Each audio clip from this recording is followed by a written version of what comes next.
बिस्मिल्लाहिर्रहमानिर्रहीम। नाज़रीन अस्सलाम वालेकुम, मैं हूँ इमरान वसीम। नाज़रीन, सुप्रीम कोर्ट ऑफ पाकिस्तान से एक बड़ी ख़बर इस प्रोग्राम में आपके साथ हम शेयर करने जा रहे हैं। आप देखने वालों को ये बताएंगे कि पाकिस्तान तहरीक इंसाफ को क्या बड़ा झटका लगा है।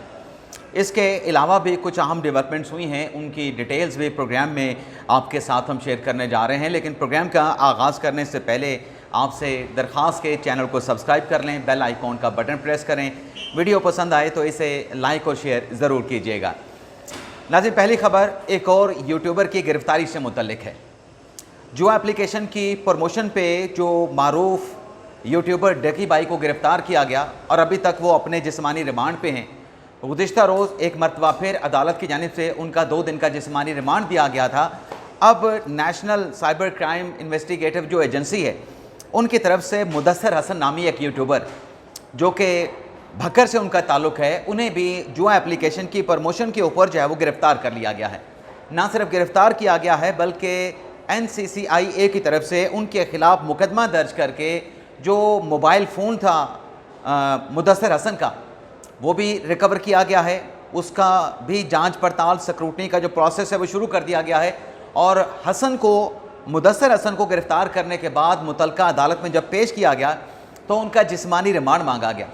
तो अदालत की जानिब से जैसे ढकी भाई का जिस्मानी रिमांड दिया गया, फ़िज़िकल रिमांड दिया गया, तो मुदस्सर हसन का भी 5 दिन का जो जिस्मानी रिमांड है वो एक्सेप्ट करते हुए उन्हें NCCIA के हवाले कर दिया गया मज़ीद तफ्तीश के लिए जुआ एप्लीकेशन की प्रमोशन के हवाले से।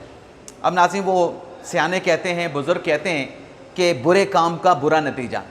अब ये यूट्यूबर जो जुआ ऐप की प्रमोशन करते रहे, अब अपने ये गिरफ़्तारी के बाद NCCI के तफ्तीशी को कहते हैं कि हमें पता ही नहीं था, हम तो मासूम हैं, हमें इस बात का अंदाज़ा ही नहीं था कि हमसे क्या करवाया गया है या हम क्या कर रहे थे, तो हमें माफ़ कर दें। अब ये जो इनोसेंट बनने की कोशिश कर रहे हैं, इस पर आज सुप्रीम कोर्ट ऑफ पाकिस्तान में एक बड़े अहम केस की समाअत हुई।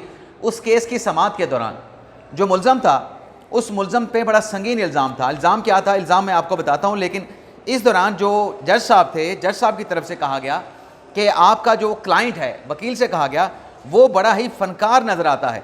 जिस पर वकील ने कहा कि नहीं, मेरा जो जो क्लाइंट है वो तो बड़ा मासूम है, बड़ा मज़लूम है, उसे तो किसी बात का पता ही नहीं। तो जज साहब ने कहा, वकील साहब, आपका हर क्लाइंट जो होता है वो बड़ा मासूम होता है, उसको किसी बात का अंदाज़ा होता ही नहीं है। जिस पे वकील साहब ने, हालांकि जज साहब तंज़ कर रहे थे, वकील साहब ने कहा इसलिए तो सबसे ज़्यादा लोग जो है वो मेरे चैम्बर में आते हैं रिलीफ हासिल करने के लिए कि आप बड़ी अच्छी वकालत करते हैं और वो मासूम लोग होते हैं। और मेरा ये क्लाइंट भी, जिसका नाम अदालत में बताया गया कि वो, उस पर इल्ज़ाम ये था ताहिर हुसैन पे कि उसने एक 1969 में वो खातून उल्फत बीबी जो कि इंतकाल कर गई थी, उसका जाली शनाख्ती कार्ड बनवाया। रुखसाना बीबी से कहा कि तुम उल्फत बीबी के नाम से अपना जाली शनाख्ती कार्ड बनवाओ, मैं तुम्हें BISP से पैसे लेके दूंगा। जबकि उस बंदे का मकसद ये था, ताहिर हुसैन का, रुखसाना का उल्फत बीबी के नाम पे जाली शनाख्ती कार्ड बनवाने का कोई 40 कनाल अराज़ी थी, उस अराज़ी को हथियाने का उसका प्लान था। लेकिन उसका प्लान भी पकड़ा गया।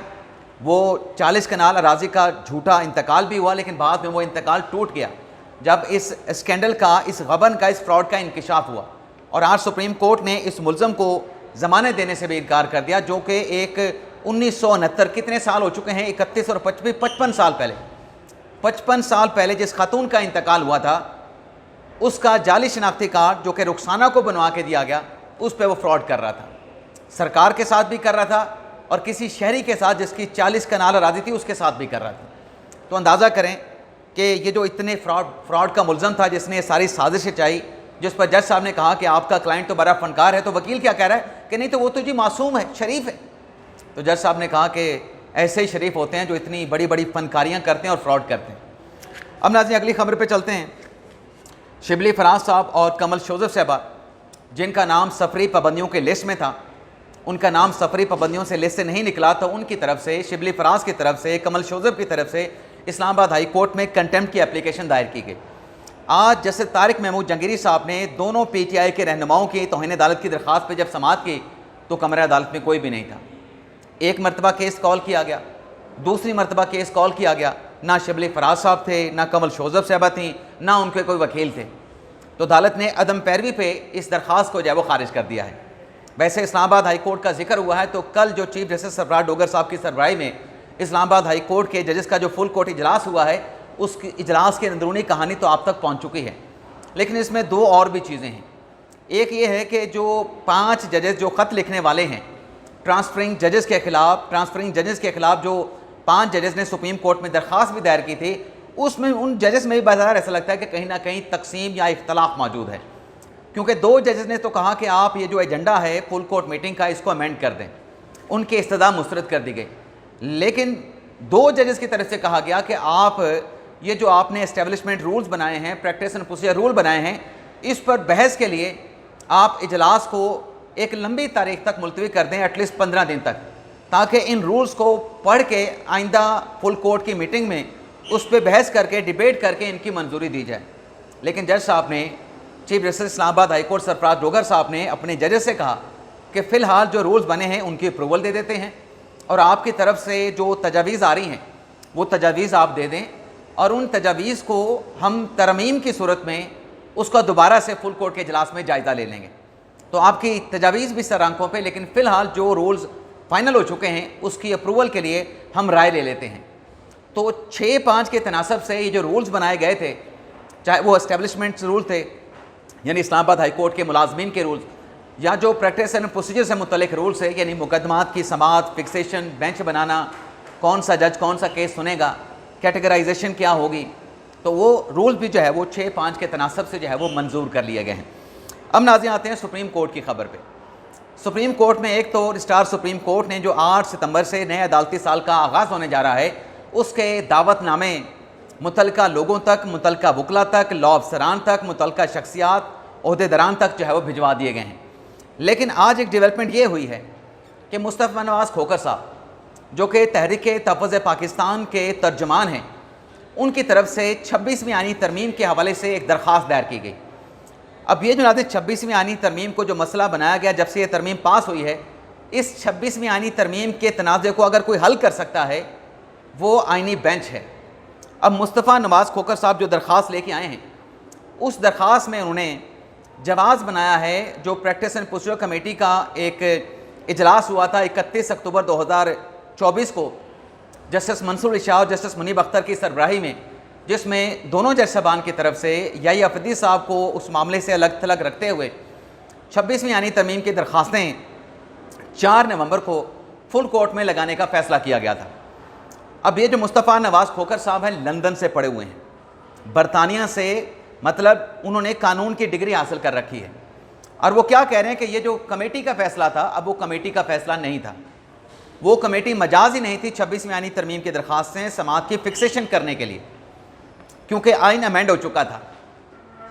तो मुस्तफ़ा नवाज़ खोखर साहब कहते हैं कि एक तो प्रैक्टिस एंड प्रोसीजर कानून में जो तरमीम हैं वो कानून तरमीम आइन और कानून के मुताबिक नहीं है, और जो मुनीब अख्तर साहब ने और मंसूर शाह साहब ने फैसला किया था 26वीं आईनी तरमीम की दरख्वास्तों पर अमल दरामद, उसकी फिक्सेशन का और फुल कोर्ट बनाने का, उस फैसले को नज़रअंदाज करने का रजिस्ट्रार और कोई अथॉरिटी जो है वो मजाज नहीं थी। तो लिहाजा उन जज साहब के हुक्म की जो है वो खिलाफ वर्जी की गई है और आइन पाबंद बनाता है कि 26वीं आईनी तरमीम की दरख्वास्तें जो हैं वो फुल कोर्ट के सामने लगाई जाएँ। तो मुस्तफ़ा नवाज़ खोखर साहब जो पटिशन लेके आए हैं उसमें उनकी इस्तदा ये है कि ये दरख्वास्तें सुप्रीम कोर्ट का फुल कोर्ट सुने, और फुल कोर्ट ही 26वीं आईनी तरमीम के हवाले से जो दरख्वास्तें आई हैं उसमें 26th अमेंडमेंट की आईनी हैसियत का जायज़ा लिया जाए, लेकिन फुल कोर्ट बनाया जाए। अब ये जो दरख्वास्त है, इस दरख्वास्त में मुस्तफ़ा नवाज़ खोखर साहब ने वजारत कानून को फ़रीक बनाया है, इस दरख्वास्त में रजिस्ट्रार को फ़रीक बनाया गया है।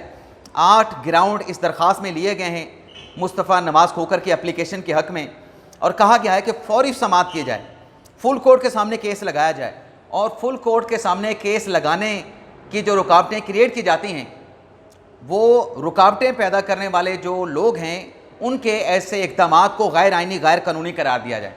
अच्छा, मुस्तफ़ा नवाज़ खोखर साहब का वकील कौन है? उनके वकील हैं जस्टिस रिटायर्ड शाहिद जमील साहब, जो कि लाहौर हाई कोर्ट के जज रह चुके हैं, अब साबिक जज हो चुके हैं, अपने उहदे से उन्होंने रिज़ाइन कर दिया था। अब नाज़रीन, ये सारा जो मामला आया है सुप्रीम कोर्ट में, मुस्तफ़ा नवाज़ खोखर साहब लेके आए हैं, ये सिर्फ मीडिया हाइप क्रिएट करने के लिए। अब 26वीं आईनी तरमीम किसी को पसंद है, किसी को पसंद नहीं है, लेकिन इस वक्त कानून का हिस्सा है। और 26वीं आईनी तरमीम पे जो भी समाअत होनी है, जो भी बेंच बनना है, वो कॉन्स्टिट्यूशन के मुताबिक ही बनना है और वो बेंच बनाने का फ़ैसला आईनी जजेस कमेटी ने करना है। और उन दरखास्तों पे पहले एक बेंच बना के समाअत भी हो चुकी है, फेडरेशन को नोटिस भी किया जा चुका है। अब मुस्तफ़ा नवाज़ खोखर साहब प्रैक्टिस एंड प्रोसीजर कानून की बात करते हैं कि मुनीब अख्तर साहब ने, मंसूर शाह साहब ने फ़ैसला दिया था। ओ भाई, वो कानून के मुताबिक भी फ़ैसला नहीं था, आइन के मुताबिक भी फ़ैसला नहीं था। प्रैक्टिस एंड प्रोसीजर कमेटी इन दरखास्तों की फिक्सेशन करने की, बेंच के सामने लगाने की, फुल कोर्ट तश्कील देने की मजाज ही नहीं थी। फुल कोर्ट अगर सुप्रीम कोर्ट का है आइनी बेंच के हवाले से तो वो 15 जजेस हैं फ़िलहाल। सुप्रीम कोर्ट में टोटल जजेस की तादाद 25 है।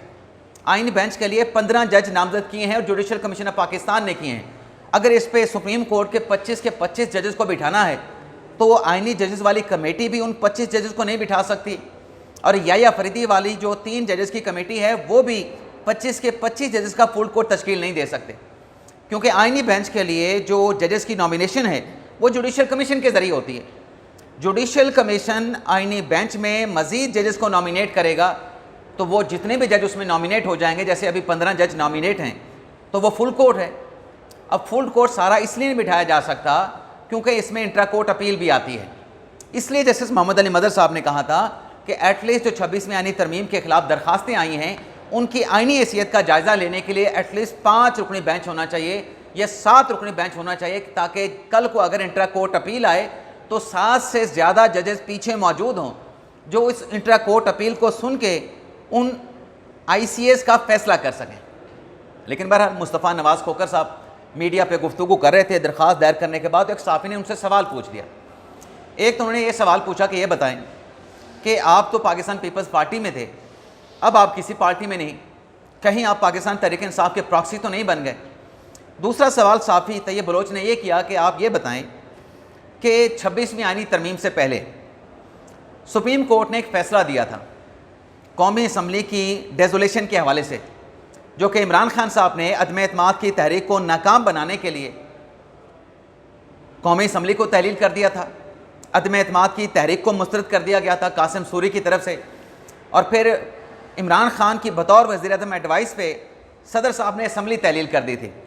तो आप तो आए हैं 26वीं आइनी तरमीम के ख़िलाफ़, और वो जो सुप्रीम कोर्ट का फ़ैसला है जिसमें इमरान खान साहब की हुकूमत के कासिम सूरी की रूलिंग को गैर आइनी गैर कानूनी करार दिया गया था, जिसमें आर्टिकल 6 की बात भी की गई थी, उस पर आप क्या कहते हैं?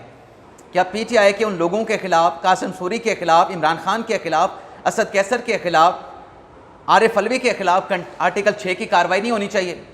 नाज़रीन, खामोशी छा गई। इस सवाल का फिर कोई जवाब नहीं था। क्या जवाब देना था? क्योंकि उस वक्त मुस्तफ़ा नवाज़ खोखर साहब जो है वो PDM के साथ थे, अदम एतमाद की तहरीक के साथ